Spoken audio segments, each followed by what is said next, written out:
مرحبا سوا عندنا اليوم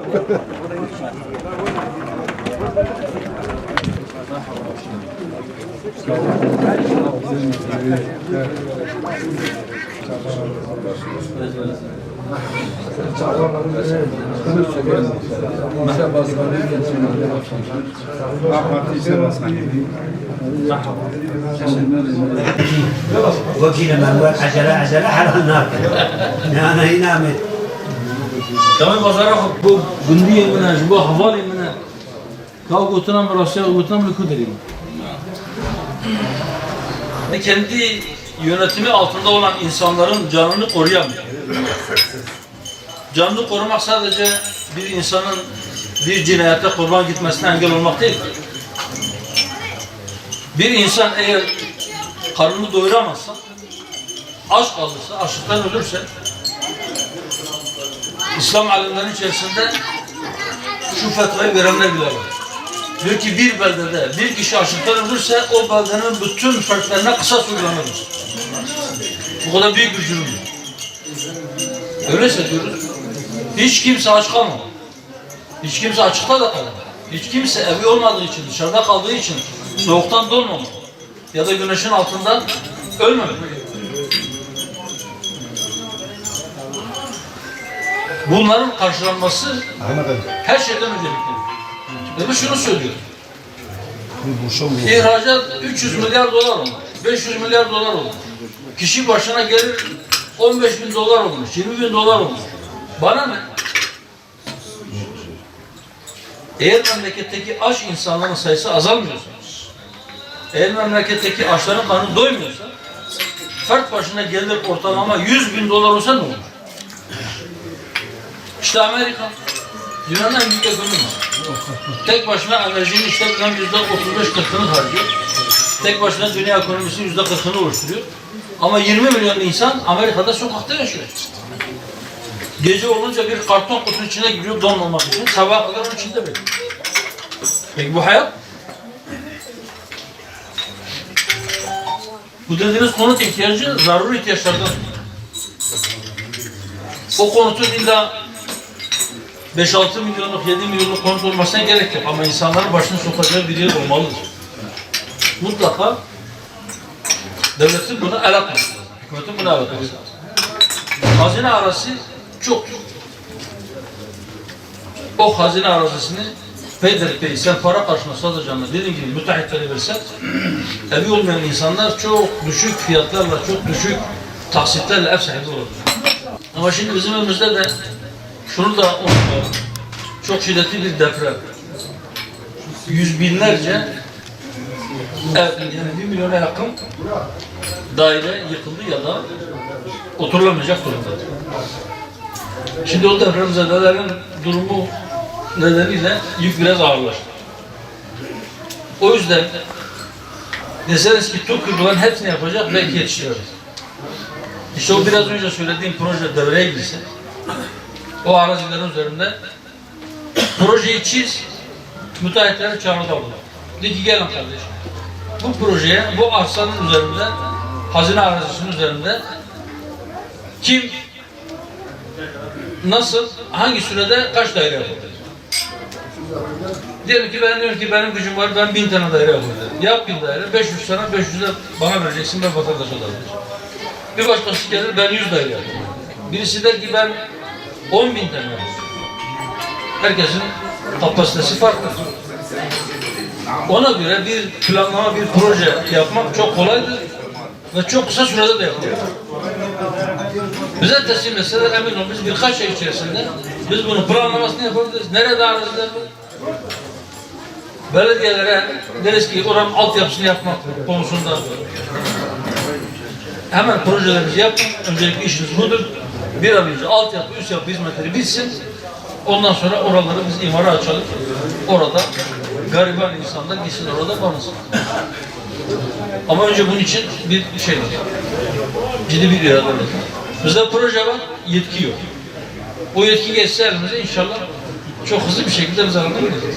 Biz okullarda çocuklarımıza 12 yıl boyunca zorunlu eğitimde matematik, fizik, kimya biyoloji, işte Türkçe, biraz da İngilizce öğretirim diyorsak 12 yıl bunun için çok uzun bir zaman.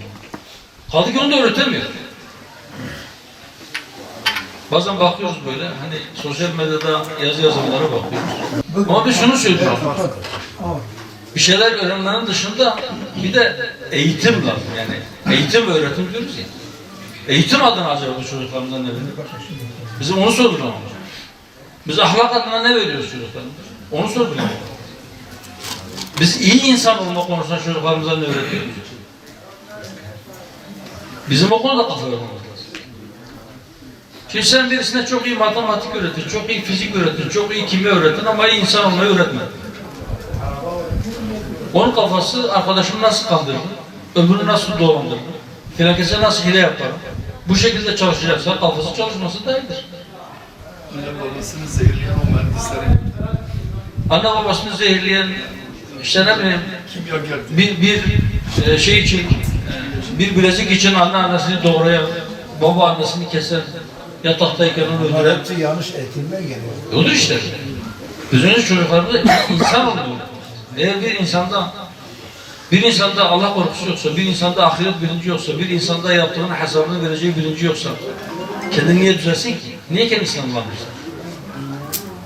Yani bizim inancımız bize diyor ki, nefs-i ammare kötülüğü emreder. Sen onu serbest bırakırsan seni uçuruma götürür. Nefsinin peşine gitme. Aklını kullan. İradeni kullan. Vicdanını dinle.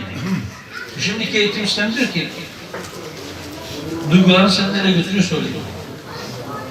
Nefsin seni nereye gidiyorsa peşine gidiyor. Nefsin peşinden gidersen sen gideceğin yer belli. Ya hırsız olur o çocuk, ya katil olur, ya işte ne bileyim, tecavüzcü olur, ya dolandırıcı olur. İyi bir şey çıkmaz ya. Allah'tan milletin arasında bu duygular daha körelmemiş. İnsanlar evde çocuğuna nasihat ediyor.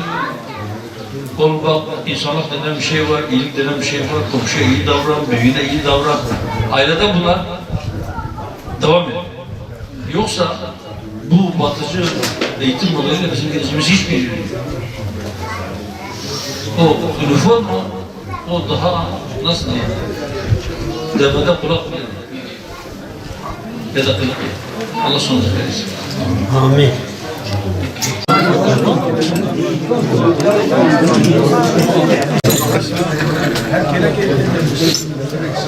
Kadın peşe yaptırmıyor. Büyük başkan, büyük başkan. En büyük başkan, büyük başkan.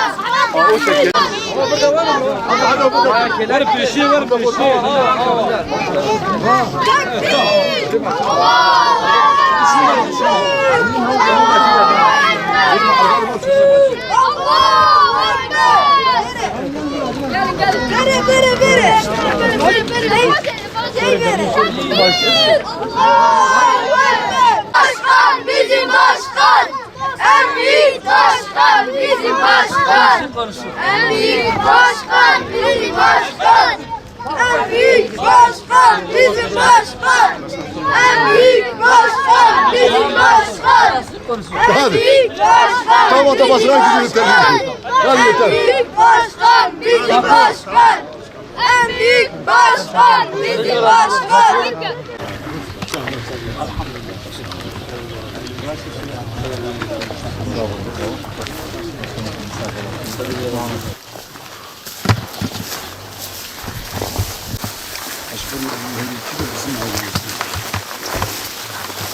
Benim kardeşim. Bundan 12 yaşında. 82, 82, 92, 12 yaşında.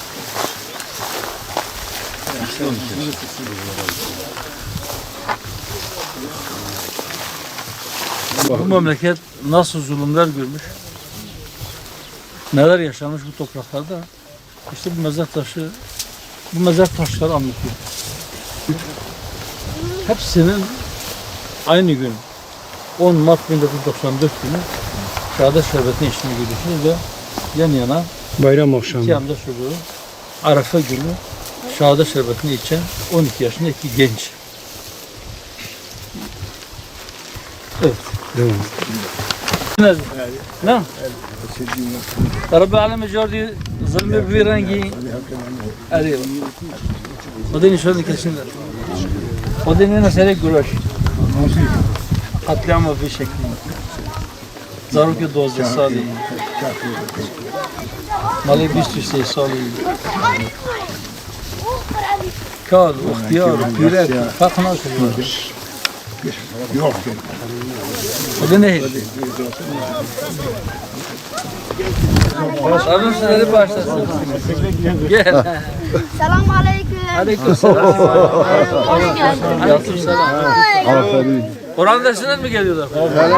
Hoş geldin. Hoş bulduk. Allah muvaffak etsin.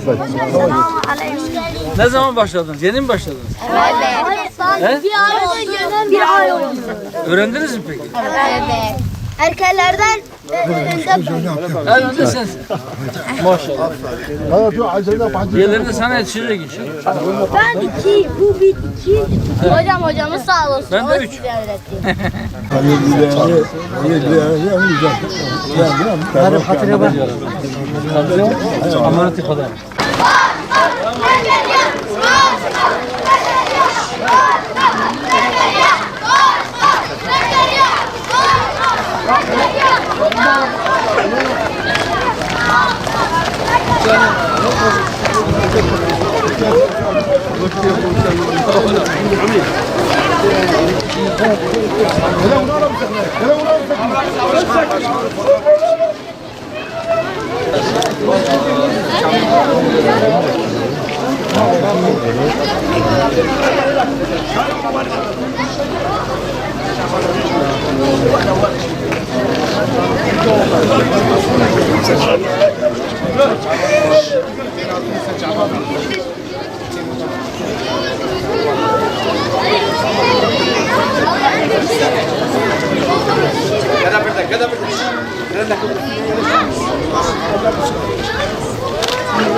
İnsan aleyhisselatü yurttaku seçim nezil de namazlar musallı kuyalı ki dışın kun bulduğu